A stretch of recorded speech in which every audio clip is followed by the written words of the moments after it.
We are entering the second week in the attempted murder trial of a man accused of randomly attacking a woman on a trail in Point Defiance Park last year. The state's final witness took the stand earlier this afternoon. Fox 13's Alejandra Guzman is monitoring the case, and she joins us from our newsroom. Ali, we are very close to a conclusion now, aren't we? Yes, we are. And today we actually heard from the state's final witness, one of the trauma doctors who cared for the victim just minutes after she was rushed to Tacoma General. The state is now resting its case. The man accused, Nicolas Matthew, is representing himself. So far, he's remained silent in court, and despite the judge allowing him to cross-examine witnesses, he hasn't. Matthew also chose not to deliver an opening statement. This afternoon was no different, as he yet again declined to testify or even seek any legal help resting his case. You may recall Matthew was on the run for more than a month before he was finally arrested in California. Officials believe he was trying to flee to Taiwan.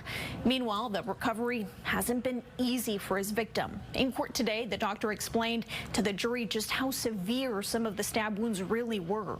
The unprovoked attack left her with at least a dozen stab injuries. Well, the initial concern is death. If left untreated, those scalp injuries and bleeding, as shown by her dropping her blood pressure, would lead to cardiac arrest, and that's something I've seen before. Now, the victim, Victoria Nizzoli, hadn't seen her attackers since, she says, her ambush back on February of 2024.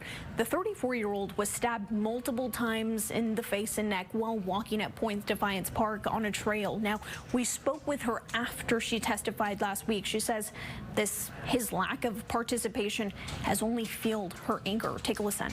I was glaring at him a lot. Like I said, just something hit before I had to go testify how furious I am that this man tried to end my life and then has the audacity to just sit there. And a couple times I caught him smiling, just sitting there smirking, and that makes me want to punch him. It makes me want a little bit I want payback, but I also just realized the justice system is going to do that for me. Closing arguments are expected to start tomorrow morning, with jury deliberations beginning soon after. Back to you.